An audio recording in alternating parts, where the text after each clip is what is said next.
नमस्कार दोस्तों, बहुत बहुत स्वागत है आपका अपने YouTube चैनल बेगमपुरा एजुकेशन में। जहां हम आधुनिक भारत का इतिहास पढ़ रहे थे, उसमें हमने यूरोपीय कंपनियों के आगमन के बारे में बात कर ली थी, हमने प्लासी के युद्ध के बारे में बात कर ली थी। आज हम करने वाले हैं बात बक्सर के युद्ध के बारे में।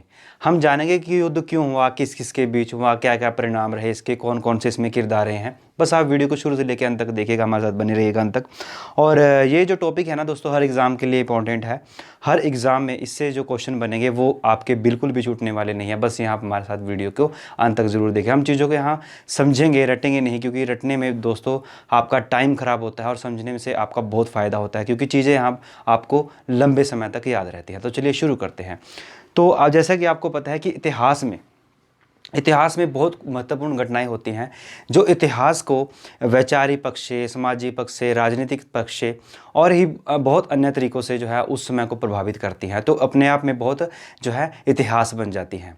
जैसा कि आपके जीवन में भी कुछ आपके साथ घटनाएं होंगी जिसने आपको बहुत प्रभावित किया होगा। कभी रुलाया होगा आपको, कभी आपको जो है हंसाया होगा, मतलब जो वो आपके निजी जीवन की घटनाएं हैं। लेकिन यहाँ पर भारत में ही कुछ ऐसी घटनाएं होती हैं जिन्होंने उसके इतिहास को बहुत ही प्रभावित किया है, प्रशासनिक तरीके से, सामाजिक तरीके से, राजनीतिक तरीके से। तो उसमें से ही हमारी कुछ घटनाएं हैं, जैसे कि प्लासी का युद्ध के बारे में हमने बात करी, तो बक्सर का युद्ध।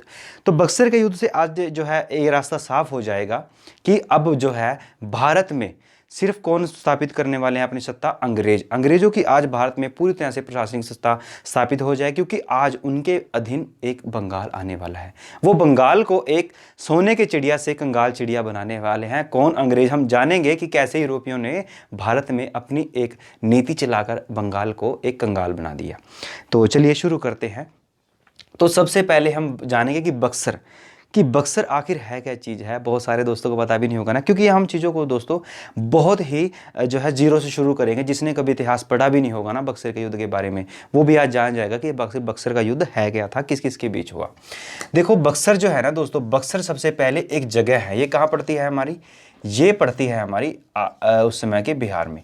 और उस समय का जो बंगाल था ना, उस समय बंगाल था जो, उसके अंदर क्या आता था? उसके अंदर बिहार, उड़ीसा और जो बांग्लादेश है आज का, वो जो है उस समय के बंगाल के अंदर ही आता है। क्योंकि हम बात करें यहाँ पर 1764 की और 1757 की जो बात हमने प्लासी के युद्ध के बारे में मत कर ली थी, ठीक है। और क्या होता है? और हाँ, बंगाल की और जो है अंग्रेज क्यों बढ़ रहे हैं? क्योंकि बंगाल उस समय आर्थिक रूप से बहुत ज़्यादा संपन्न है, उसके पास बहुत ज़्यादा धन संपत्ति है, ताकि वो यहाँ से लूट मार छोड़ करके बंगाल जो यहाँ से पैसा यूरोप में ले जाएं और यहाँ से जो है यहीं से पैसा जो है अपना चुरा कर यहीं का भारत में उसको इन्वेस्टमेंट कर दे और उससे अपना प्रॉफिट कमाते रहें। तो इस तरह बंगाल में अंग्रेज अपनी सत्ता स्थापित करने के लिए जो है अपना शुरू हो जाते हैं। तो जैसे कि आपने पढ़ा होगा ना, कोई भी लेसन वगैरह, आप जब छोटे बच्चे होंगे तो वहाँ आपने पढ़ा होगा कि कोई भी लेसन वगैरह होता है, उसमें सबसे पहले परिचय दिया होता है, पूरा ना एक परिचय दिया होता है। तो उसके बाद दिया जाता है उसमें कौन कौन से कैरेक्टर हैं, किस किस व्यक्ति की क्या क्या भूमिका रही है। तो वैसे ही मैं आपको कुछ किरदारों के बारे में बता देता हूँ कि कौन कौन से जो है इस युद्ध में किरदार रहेंगे, व्यक्ति रहेंगे, जो समय समय पर आते रहेंगे, समय समय पर जाते रहेंगे। जैसे हमने कोई मूवी वगैरह देखी होगी ना आपने भी पहले, ठीक है। उसमें क्या होता है कि कोई हीरो होता है, एक्टर होता है और विलन होता है, कुछ अन्य व्यक्ति होते हैं, बीच बीच में आते रहते हैं, बेचारे मरते रहते हैं, जाते रहते हैं। तो इसमें भी कुछ जो है व्यक्ति आएंगे और समय समय पर आते रहेंगे, अपनी भूमिका निभाते रहेंगे और जाते रहेंगे। तो अब मैं बात करने वाला हूँ कुछ किरदारों के बारे में जो आपके लिए बहुत ज़्यादा महत्वपूर्ण है। तो सबसे पहले एक व्यक्ति का नाम आता है जिसका नाम है मीर जाफर। मीर जाफर कौन है? उस समय बंगालों का नवाब है, जो कि 1757 में अंग्रेजों ने एक कठपुतली नवाब बनाया था जिसका नाम है मीर जाफर। इसके बारे में हम जानेंगे जब हम इसके बारे में डिस्कस करेंगे। तो इसके बाद आता है यहाँ पर मीर कासिम। मीर कासिम जो है बंगाल का अगला कठपुतली नवाब बनाया जाता है अंग्रेजों द्वारा। और इसको नवाब कौन बनाता है? वासिंग टाट। वासिंग टाट कौन है? उस समय का जो है अंग्रेजों की तरफ से जो उस समय बंगाल का गवर्नर है, मुख्य व्यक्ति है, अंग्रेजों का प्रतिनिधित्व करने वाला, वो है वासिंग टाट, ठीक है। वासिंग टाट उस व्यक्ति का नाम है। तो चौथा व्यक्ति एक और आता है इसमें युद्ध में जो अपना स्थान जो है निभाएगा, उसका नाम है हमारा रॉबर्ट क्लाइव। रॉबर्ट क्लाइव जो है पहले बंगाल का, ये इसमें प्लासी के युद्ध में अपनी महत्वपूर्ण भूमिका निभाई थी। लेकिन जब इलाहाबाद की संधि वगैरह होगी ना, तो रॉबर्ट क्लाइव को दोबारा वहाँ बुलाया जाएगा और इससे जो संधियाँ करवाई जाएंगी।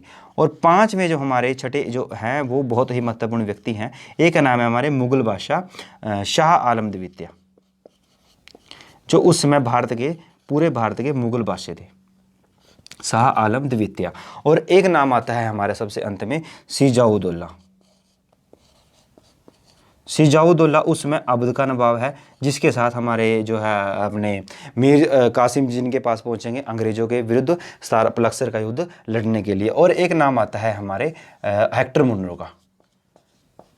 हेक्टर मुनरो का। हेक्टर मुनरो जी कौन है? हेक्टर मुनरो जी जब हमारा बक्सर का युद्ध होगा तो अंग्रेजों की तरफ से उसमें सेनापति होंगे हमारे हेक्टर मुनरो जी। तो ये हैं हमारे इस युद्ध में किरदार कुछ जो आएंगे और अपनी अपनी महत्वपूर्ण भूमिका समय समय पर निभाते रहेंगे। सबसे पहले हमारा बक्सर जो है वो कहाँ पड़ता है? बिहार में। सबसे पहले नवाब मीर कासिम जी हैं, फिर मीर कासिम जी नवाब बनाए जाते हैं। इनके बाद फिर वाशिंगटन जी आते हैं, रॉबर्ट क्लाइव आते हैं, शाह आलम द्वितीय जी आते हैं, जिनके जय सिजाउद्दौला जी और शाह आलम द्वितीय जी के साथ मीर कासिम जी ये रणनीति बनाएंगे युद्ध की, बक्सर के युद्ध की। तो हेक्टर मुनरो जी कौन है?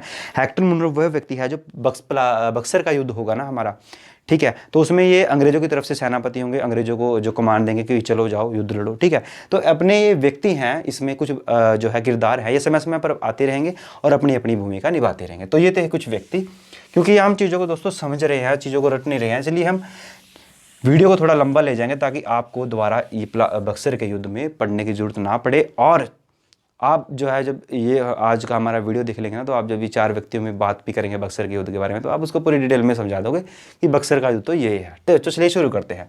सबसे पहले हम बंगाल की तरफ चलते हैं। बंगाल में उस समय कौन है? बंगाल में उस व्यक्ति है मीर कासिम।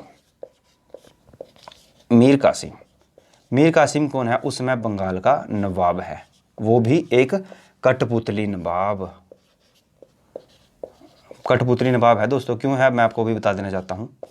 तो हमारा जब प्लासी का युद्ध हुआ था ना, तो उसमें अंग्रेजों ने धोखे से अपने सिजाउद्दौला जी को हराकर वहाँ पर मीर कासिम जी को जो है वहाँ का नवाब बनाया था। कब? 1757 में हमारा जब प्लासी का युद्ध हुआ था। जिसने हमारा पार्ट 1 प्लासी का युद्ध नहीं देखा है, जरूर से वो इस वीडियो को ख़त्म होने के बाद जरूर देखें, क्योंकि वही जो है ना दोस्तों, प्लासी का युद्ध और बक्सर का युद्ध आपस में बहुत ज़्यादा कनेक्टेड है, इनकी बहुत ज़्यादा जो आपस में तालमेल है। ये आपको आसान लगने लगेगी सारी चीज़ें यदि आपने प्लासी का युद्ध हमारा पहले देखा होगा। तो 1757 की बात कर रहे हैं हम। 1757 में धोखे से अंग्रेजों ने क्या किया? सिजाउद्दौला जी को खरीद लिया, जो उस समय सिजाउद्दौला जी जो उस समय बंगाल के नवाब थे, उसके सेनापति इसका नाम मीर कासिम नहीं है दोस्तों, इसका नाम है मीर जाफर। क्षमा चाहूँगा, मीर जाफर। तो यहाँ पर मीर जाफर जी को इन्होंने खरीद लिया, अंग्रेजों ने खरीद लिया उसको, मीर जाफर जी को, उसके सेनापति को। जब 1757 में अंग्रेजों और सिजाउद्दौला जी के बीच युद्ध होता है प्लासी का, तो उसमें मीर कासिम जो है सेना को लड़ने से मना कर देते हैं। तो उसमें सिजाउद्दौला जी की हार हो जाती है और अपना जो है अंग्रेज वहाँ पर जीत जाते हैं। तो अंग्रेजों ने मीर जाफर जी के साथ मीर जाफर जी का समझौता किया था कि हम आपको अगला नवाब बनाएंगे, और वहाँ पर एक कठपुतली नवाब मीर जाफर जी को बना देते हैं। तो जब मीर जाफर जी को नवाब बना देते हैं, तो उसके साथ कुछ संधियाँ हुई थी। इसके साथ क्या संधियाँ हुई थी कि आप हमें जो है हमें बहुत सारा धन दोगे। तो इससे लगभग 3 करोड़ लगभग अंग्रेजों ने लूटा जब 1757 में ये नवाब बनते हैं। 3 करोड़ लूटा, बहुत सारे क्षेत्र इससे ले लिए। इसके साथ मतलब इतना बुरा बर्ताव किया ना, से जब आते अंग्रेज तब पैसा ले जाते, आए पैसा ले गए। मतलब ये नाम मात्र का नवाब रह गया था मीर जाफर जी बंगाल का। वास्तव में सत्ता यहाँ पर अंग्रेज चला रहे थे, ठीक है। तो जब मीर जाफर जी को लगा कि भाई अंग्रेज की तो मांगे अनंत है, अंग्रेज आते हैं धन लूट जाते हैं, अंग्रेज आते हैं धन लूट जाते हैं। तो 1760 के लगभग आते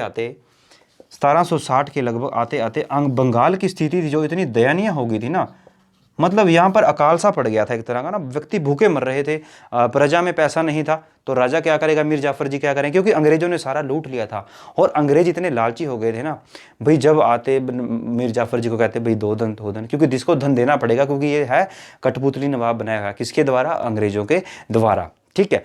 तो अब जो 1760 में मीर जाफर जी जो है आनाकानी करना लग जाते हैं धन देने के लिए। जब इसके पास अंग्रेज पहुंचते हैं, अभी चाहिए 2 पैसा में, अच्छा पैसे को चाहिए अंग्रेजों को, क्योंकि उस समय अंग्रेजों का जो है कर्नाटक के साथ युद्ध चल रहा है, जो सप्तवर्षीय युद्ध है, किसको? फ्रांसीसियों और अंग्रेजों के बीच, ताकि हम फ्रांसीसियों को भारत से खदेड़ सकें और हम अपनी सत्ता स्थापित यहाँ कर सकें। तो युद्ध में तो खर्चे वर्चे की जरूरत तो होती है ना सेना के रखरखाव के लिए, तो उसी के लिए पैसा चाहिए था अंग्रेजों को। तो मीर जाफर जी से बार बार आते और पैसा लेने की जो इन्होंने पूरी वाड़ लगा दी मीर जाफर जी की। मीर जाफर जी अब यहाँ नाराज होने लगे, इनको पता लगने लगे पैसा ही नहीं है तो कहाँ से दूं। तो अंग्रेजों को लगा कि अच्छा यार हमें मना करने लग गया मीर जाफर जी, तो मीर जाफर जी मना करने लगा। उसी समय 1760 में यहाँ पर जो बंगाल का जो है गवर्नर बनाया जाता है अंग्रेजों की तरफ से, वो आता है यहाँ पर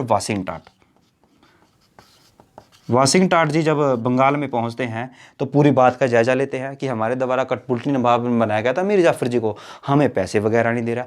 तो वासिंग टाट जी यहाँ पर मीर जाफर जी के विरुद्ध षड्यंत्र रचना शुरू कर देते हैं। अंग्रेजों की शुरू से ये मतलब फिलोसफी रही है कि भाई षड्यंत्र रचो भारतीयों के खिलाफ, सीधा तो कभी युद्ध बहुत कम किया है इन्होंने, ठीक है। अब वासिंग टाट जी आते हैं तो पूरी बात का जायजा लेते हैं कि अगर मैं मीर जाफर जी के स्थान पर नए नवाब बनाऊं तो किसको बनाऊं। तो उनके पास दो ऑप्शन थे। इनके पास क्या था, इनके पास दो ऑप्शन थे। इनके पास एक ऑप्शन था कि एक इसका पुत्र था, अपना मीर जाफर जी का एक पुत्र था जिसका नाम था मीरन, ठीक है। मीरन था मीर जाफर जी के पुत्र का नाम, ठीक है। और एक था इसका दामाद, इसके दामाद का नाम था मीर कासिम। मीर कासिम इसका कौन था, दामाद था। कौन किसका, ये हमारे मीर जाफर जी का, ठीक है। तो वासिंग टाट जी आते हैं, पूरी बात का जायजा लेते हैं। तो वो चाहते हैं कि इसको क्यों ना हटा दें हम यहाँ पर, ताकि हम अगला नवाब बनाएं और हम उससे पैसा पूरा लूट खसोट करें। तो उनके पास दो ऑप्शन थे, कि था मीरन, मीरन जो उनका पुत्र था। और क्या होता है, मीरन की अचानक मृत्यु हो जाती है इनके पुत्र की। तो पुत्र की कहानी तो दोस्तों खत्म, बचा है इनका दबाव, इनका इनका दामाद बचा है इनका, कि इनका यहाँ पर मीर जाफर जी का। तो मीर जाफर जी का यहाँ पर दामाद बचा है। तो वासिंग टाट जी इनसे मुलाकात करते हैं, इनसे मीटिंग वगैरह रखी होगी ना, चाय वगैरह पी होगी, अपना मदिरा वगैरह उन्होंने पूरा। तो मीर कासिम जी को यहाँ पर ये खरीद लेते हैं, इनके गिरव मीर जाफर जी के विरुद्ध यहाँ पर षड्यंत्र रचते हैं। इनको कहते हैं भाई देखो हम आपको नवाब बनाएंगे। यदि कोई ऐसे ही व्यक्ति है, ठीक है, और आपको बोल दिया जाए कि आप तो रातों रात जो है सीएम बनोगे किसी राज्य के, तो खुशी से फूले आ जाएगा। तो मीर कासिम जी को क्या था, भाई मुझे तो मंत्री का पद मिल जाएगा यहाँ, तो रातों रात मैं तो सीएम बन जाऊंगा, बंगाल का मुझे क्या चाहिए। तो भाई ऐसे ने क्या किया, तो वासिंग टाट जी ने मीर कासिम को खरीद लिया और इसके सामने अपनी डिमांड रखी कि आप हमें 5 लाख दोगे, 5 लाख हमें दोगे। 1760 की बात कर रहा हूँ मैं, 5 लाख आप हमें कैश दोगे। और दूसरी डिमांड इससे रखती है, दूसरी डिमांड इससे रखी कि आप हमें वर्धना, चटगांव और एक गांव और था, उसका नाम था अपना मेधन उस समय का एक जो वहाँ पर कोई क्षेत्र था। तो उस समय उससे अपना उन्होंने ये स्थान इन्होंने कहा कि आप हमें 5 लाख दीजिए, वर्धना, चटगांव और हमें जो है ये मेघना जो है आप हमें दे दीजिए। तो क्या होता है, मीर कासिम जी के साथ यहाँ पर डील हो जाती है डन। मीर कासिम जी कहते हैं देखो भाई डन, आप हमें नवाब बनाइए, आपकी सारी मांगी पूरी कर दूंगा। तो जब यहाँ पर 1760 में क्या होता है, 1760 में ही मीर जो जाफर जी होते हैं इनके महल को घेर लिया जाता है। अब अच्छा, अब हमारे वासिंग टाट जी रणनीति बनाएंगे ना इसको मीर जाफर जी को हटाने के लिए। मीर जाफर जी को हटाने के लिए रणनीति प्लान तो वगैरह बनाना पड़ेगा कि इसको कैसे हटा दिया जाए। तो मीर जाफर जी के विरुद्ध षड्यंत्र रच के यहाँ पर मीर कासिम जी को, उसके दामाद को खरीद कर, तो यहाँ पर मीर जाफर जी के जो महल होता है उस समय, उस पर ये सेना लेकर पहुँच जाते हैं। महल के चारों तरफ सेना लेकर पहुँच जाते हैं हमारे वासिंग टाट जी, अपने यहाँ पर ये सैनिक हैं और यहाँ पर इनका मीर जाफर जी का महल है। तो मीर जाफर जी को जब यहाँ पर घेर लिया जाता है तो मीर जाफर जी क्या था, मीर जाफर जी को पता था कि मेरे पास इतनी सेना नहीं है कि मैं अंग्रेज़ों का विरुद्ध कर सकूं, क्योंकि अंग्रेज़ों ने तो मुझे नवाब बनाया है। तो मीर जाफर जी यहाँ पर इनका विरोध नहीं करते वासिंग टाट जी का, और अपने घुटने टेक देते हैं, कहते हैं कि तुम्हें जिसने नवाब बनाना है बनाओ भाई, मुझे बख्शो। और इसको कहते हैं मीर जाफर जी को यहाँ पर वासिंग टाट जी कि आप 16,000 रुपये 16,000 आप मासिक पेंशन लीजिए और आप बंगाल में शिफ्ट हो जाइए, सॉरी यहाँ पर अपना कलकत्ता, आप कलकत्ता में शिफ्ट हो जाइए। तो यहाँ पर अब मीर जाफर जी को यहाँ पर हटा दिया जाता है और अगले नवाब मीर कासिम जी को यहाँ पर वासिंग टाट जी द्वारा बना दिया जाता है। तो यहाँ पर मीर जाफर जी की कहानी अब यहाँ से एक बार ख़त्म हो जाती है। तो अगला नवाब बंगाल का कौन बनता है हमारे साथ, मीर कासिम जी। अब मीर कासिम जी के यहाँ पर बारे में बात करेंगे, जानेंगे कि मीर कासिम जी कैसे युद्ध की रणनीति बनाते हैं, क्योंकि हम युद्ध का अभी बैकग्राउंड पढ़ रहे हैं। युद्ध तो 1 सेकंड में हो जाएगा इनका, लेकिन हमें यहाँ चीज़ों को समझना है। तो हम उसकी कहानी का पूरा बैकग्राउंड जानेंगे कि आखिर कहानी में चल क्या रहा है, क्यों युद्ध हुआ दोस्तों, किस किस के बीच हुआ, क्या क्या कारण रहे हैं। ये चीज़ें आपको पता चल गई ना तो कभी नहीं बोलोगे ज़िंदगी में। तो ये सब बातें हो गई हमारे मीर जाफर जी के बारे में, ठीक है ना। यदि आपने हमारे चैनल को अभी तक सब्सक्राइब नहीं किया है दोस्तों, सब्सक्राइब कीजिए, अपने दोस्तों के साथ वीडियो जरूर शेयर कीजिएगा, ताकि अच्छी अच्छी चीज़ें सभी तक पहुंच सके जिनकी आज सभी को ज़रूरत है। तो अब अगला नवाब हमारा बनाया जाता है मीर कासिम। मीर कासिम अगला नवाब बना दिया जाता है। किसके द्वारा? वाशिंगटन के द्वारा लगभग 1760 में ये नवाब बन जाता है। तो मीर कासिम जी के साथ अंग्रेजों की डील हुई थी ना कि अगर आपको नवाब बना दिया जाएगा तो हमें आप क्या क्या दोगे। तो ये जैसे ही नवाब बनता है अंग्रेजों को क्या देता है? ये देता है भाई अंग्रेजों को 5 लाख। 5 लाख अंग्रेजों को दे दिए। दूसरी बात, वर्धना, चटगांव और जो है सॉरी दोस्तों, वो ना मेघना नहीं था, उसका नाम था मदीनापुर। तो ये मदीनापुर उसको दे देता है, जो भी उसमें ये अपना वहाँ के जो है गांव वगैरह, जिले वगैरह होते हैं, ठीक है। ये सब क्षेत्र अंग्रेजों को देने का मतलब है कि यहाँ के जो कर वगैरह इकट्ठा करने का काम है ना, वो अंग्रेजों के दिन चला गया। अंग्रेज यहाँ से जनता से कर वगैरह लुटेंगे, ठीक है ना। और यहाँ पर 5 लाख रुपए अंग्रेजों को दे देता है यहाँ पर, जैसे कि मीर कासिम जी और अंग्रेजों के बीच जो डील होती है। और 1760 में मीर कासिम जी नवाब बन जाता है। तो मीर कासिम जी जो नवाब बन जाता है तो ये सारी मांगे अंग्रेजों की पूरी कर देता है। लेकिन अब ये सोचता है कि भाई मैं तो ठाट बाट से रहूँगा, जैसे कि मतलब सीएम है होता ना किसी स्टेट का, हरियाणा का, पंजाब का, भाई मैं तो ठाट बाट से रहूँगा, मुझे क्या, हाँ मैंने तो अंग्रेजों की पूरी जिम्मेवारी निभा दी। पर अंग्रेजों को कहाँ, अंग्रेजों को तो भी पैसे की ज़रूरत थी ना। ऐसे ही इसको थोड़ी ना नवाब बना दिया। अंग्रेज आएंगे इसके पास, फिर दोबारा पैसा ले जाएंगे, आएंगे पैसा ले जाएंगे, आ रहे हैं पैसा ले जा रहे हैं। 1755 में जो बंगाल सोने की चिड़िया था ना, सोने की चिड़िया बंगाल, अब वो कंगाल चिड़िया बन गया, ठीक है ना। 1755 के करीब जो बंगाल सोने की चिड़िया था, अंग्रेजों ने उसको कंगाल चिड़िया का रूप दे दिया। यहाँ पर लूट लूट के मीर कासिम जी से 5 लाख भी ले लिए, ये गांव भी ले लिए, क्षेत्र भी ले लिए, पर फिर भी अंग्रेजों का लालच नहीं भरा। मीर कासिम जी इससे बड़े दुखी हुए और उनको लगा कि अब जो है ना अंग्रेजों की मांगे अनंत है, अंग्रेजों की मांगे अनंत है भाई, ये तो बंगाल का पूरा सर्वनाश ही कर देंगे, क्योंकि सारा कर वगैरह अंग्रेज इकट्ठा करने लग गए, ठीक है। सारे पैसे मुझसे खजाना ले लिया, तो मैं क्या करूं भाई, है ना। अब मीर कासिम जी को बड़ा दुख हो रहा है। यहाँ पर अंग्रेजों का विरोध तो कर नहीं सकते, क्योंकि उनको पता था कि मेरे पास इतना अस्त्र शस्त्र सेना नहीं है, तो मैं क्या करूं। तो उसने कुछ चाल बनाना शुरू करी। लगभग 1761 के अंदर इस बंदे ने क्या किया, इस बंदे ने जो बंगाल की राजधानी थी मुर्शिदाबाद, जो मुर्शिद कुली खान ने बनाई थी मुर्शिदाबाद, उसको इन्होंने मुंगेर ले गए। मुंगेर जो है सबसे बड़े इन्होंने ये जो है ना दोस्तों, ये युद्ध के क्या बन रहे हैं, कारण बन रहे हैं, कारण युद्ध के कारण बनेंगे यहाँ पर। तो मुर्शिदाबाद को यहाँ से ये राजधानी मुंगेर ले जाता है। क्यों ले जाता है कलकत्ता में? ताकि मैं अंग्रेजों से दूरी बना सकूँ। कहाँ तो अंग्रेज मेरे पास 5 किलोमीटर चल के आ रहे थे, कहाँ उनको मेरे साथ 40-50 किलोमीटर मेरे तक आना पड़ेगा, तो थोड़ा टाइम वगैरह, थोड़ी दूरी वगैरह बनेगी। तो इसने क्या किया, इसने मुर्शिदाबाद से मुंगेर जो है राजधानी बना ली अपनी। सबसे बड़ा काम ये एक कर लिया। तो दूसरे नंबर पे इसने क्या किया, दूसरे नंबर पे इसने अपनी सेना का पुनर्गठन,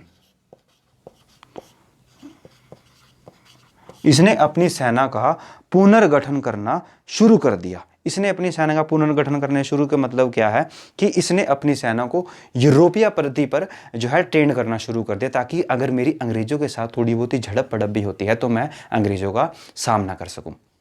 इसने इसमें एक जर्मनी अधिकारी की जो है उसमें सहायता ली, शायद उसका नाम डॉल्किन था। तो उसकी सहायता लेकर इस बंदे ने जो क्या किया, अपनी सेना का पुनर्गठन किया। उसने उसको कहा जर्मनी अधिकारी को, भैया आप जितना मर्जी पैसा लो पर मेरी सेना को आप बंदूकें वगैरह, तोपें वगैरह चलानी सिखाओ। तो सेना का पुनर्गठन भी कर लिया, ठीक है, थोड़ा बहुत।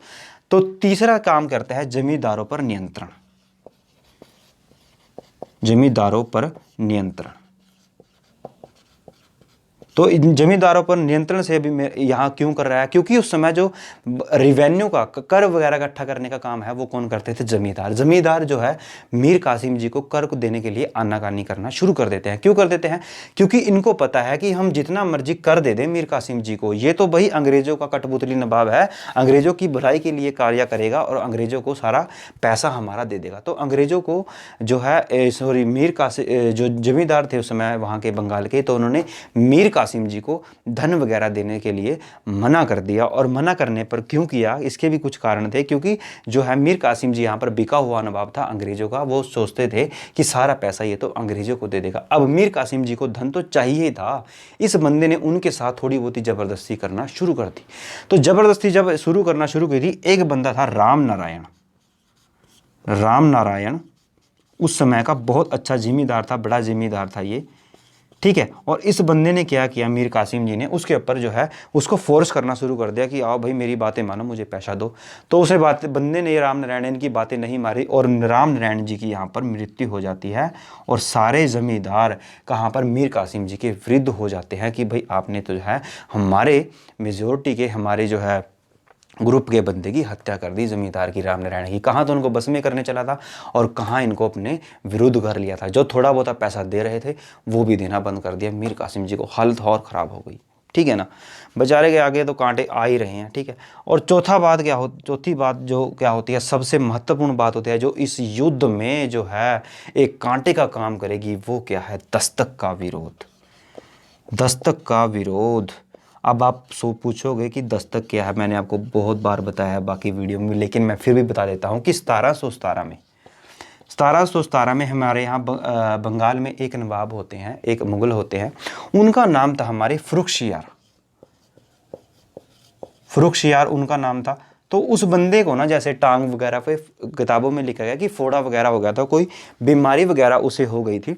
तो फर्रुखशियार जी को यहाँ पर जो है मरने की स्थिति में आ गए थे। तो अंग्रेज़ों आए कुछ कहाँ पर, यूरोप से, तो उन्होंने उसको ठीक कर दिया, जिसकी मरते मरते ज़िंदगी बचा ली। चाहे खासकर वो राजा महाराजा हो, तो वो तो हमारे पहले राजा महाराजा ऐसे ही कुछ ना कुछ दान कर देते थे कि जाओ मेरी प्रजा खुश रहे।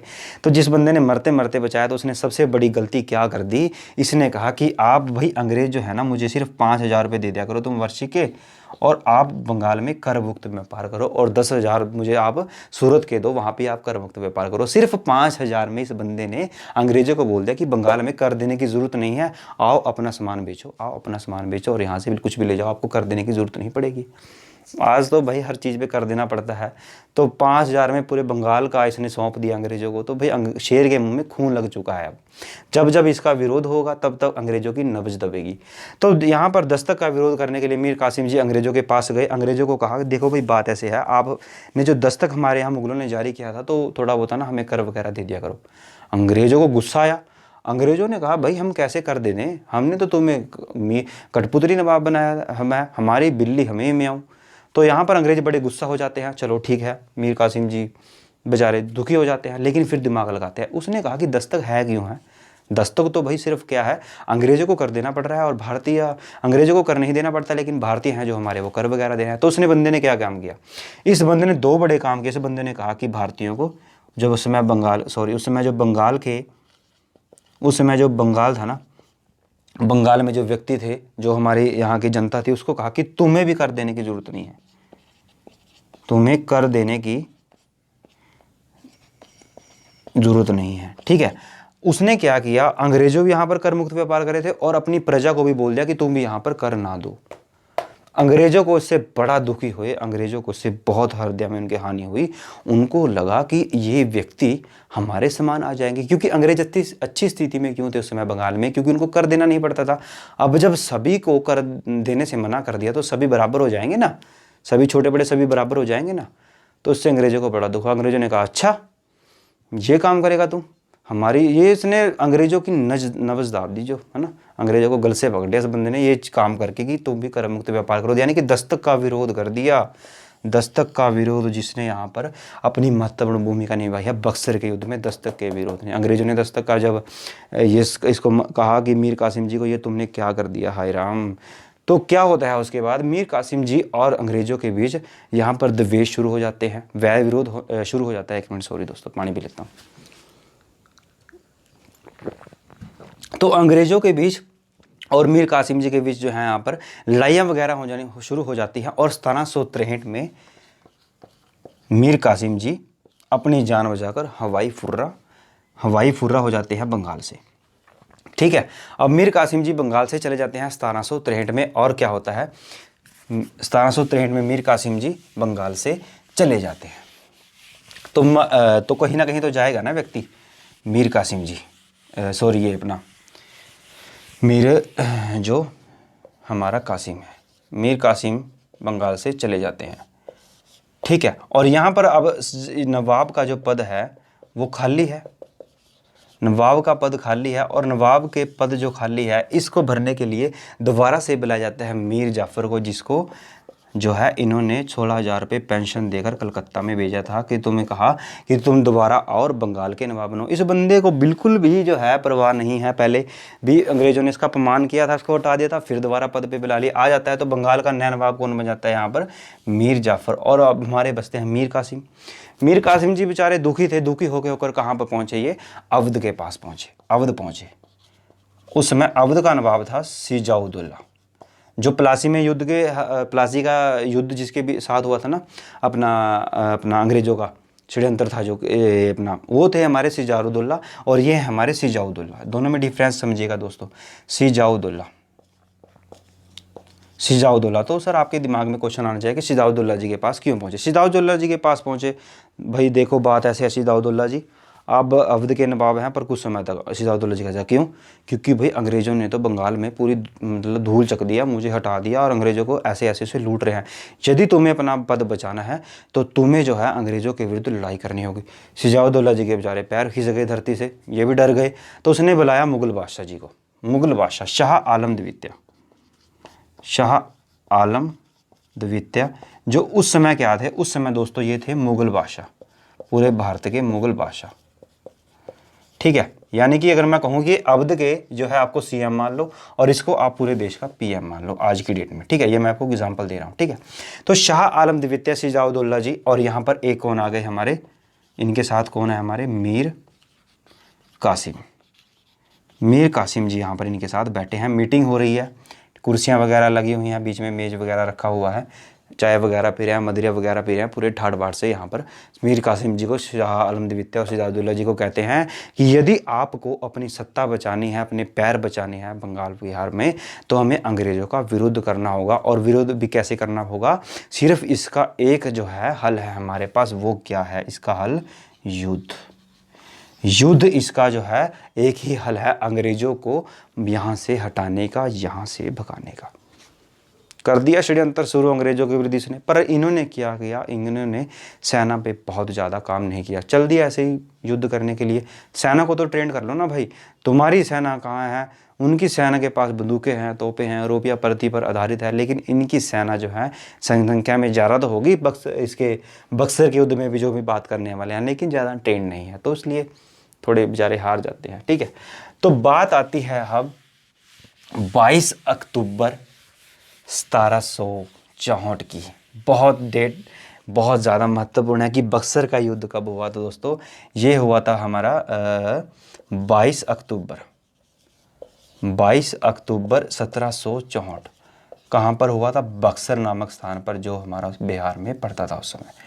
तो भाई 22 अक्टूबर को क्या होता है? एक तरफ होते हैं हमारे अंग्रेज, अंग्रेजों का सेनापति कौन आता है? Hector Munro, Hector Munro. और एक तरफ होते हैं हमारी संयुक्त सेना। ठीक है, एक तरफ होती है हमारी संयुक्त सेना, और इसमें कौन कौन होते हैं? एक होते हैं हमारे मीर कासिम, और दूसरी तरफ होते हैं हमारे कौन? एक उसमें होता है शाह आलम द्वितीय, जो उस समय मुगल बादशाह से। ठीक है, और एक होते हैं हमारे कौन? इसमें होंगे सिजाउद्दौला, जो उस समय कौन है? अवध के नवाब थे। अगर मैं कहूँ इनकी सेना बुक्स में जो है अलग अलग लिखी हुई है, लेकिन एग्जाम में ऐसा सेना के बारे में क्वेश्चन नहीं पूछा जाता, लेकिन फिर भी मैं आपको रफ आइडिया देता हूँ कि इनकी सेना थी हमारे यहाँ पर 7,000 और इनकी सेना थी लगभग 40,000। ठीक है, इनकी सेना थी 7,000 और इनकी सेना थी 7,000। 22 अक्टूबर 1764 को बक्सर नामक जगह पर अंग्रेजी सेना और भारत की संयुक्त सेना आमने सामने। यहाँ पर तोपें वगैरह, गन वगैरह, पता नहीं क्या क्या युद्ध चल रहे हैं, तीर वगैरह चल रहे हैं, लेकिन क्या होता है?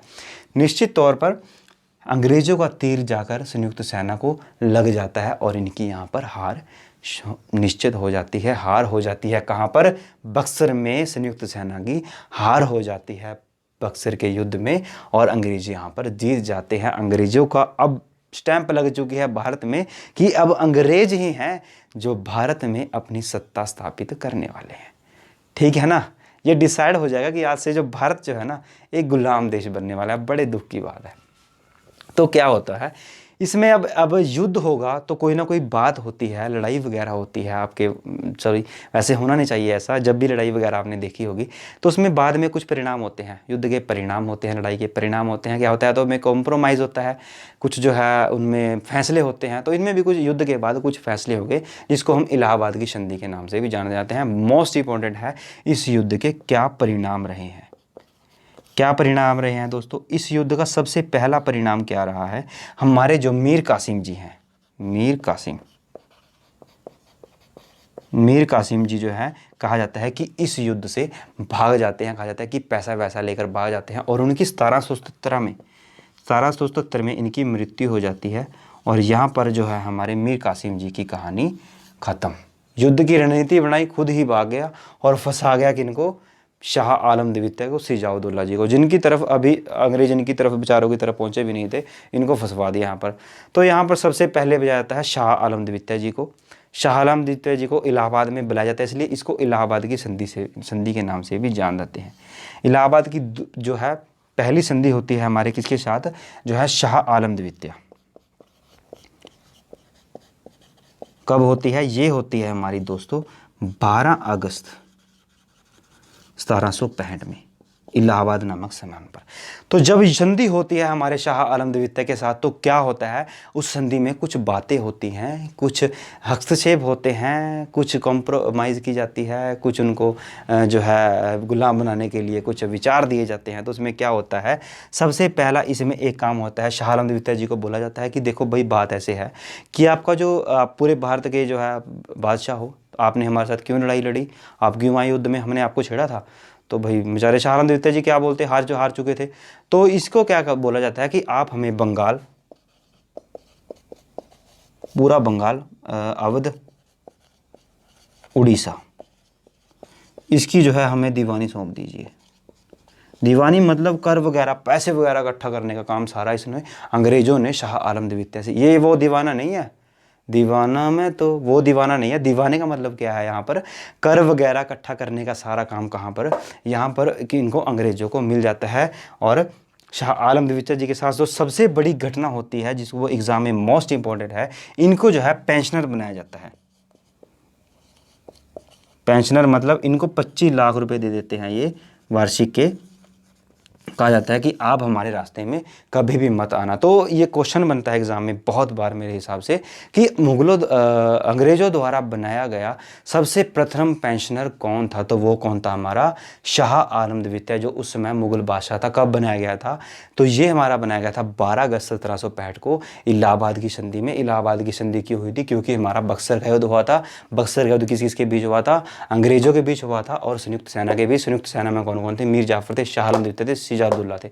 कोई भी क्वेश्चन दोस्तों छूट रहा है क्या, कुछ नहीं छूटने वाला, बस चीज़ों को समझिए, चीज़ों को समझना है, रट्टा नहीं मारना। तो मीर कासिम जी के साथ यहाँ पर डील, शाह आलम द्वितीय के साथ यहाँ डील डन। तो अब बचते हैं हमारे दूसरे नंबर पे सिजाउद्दौला।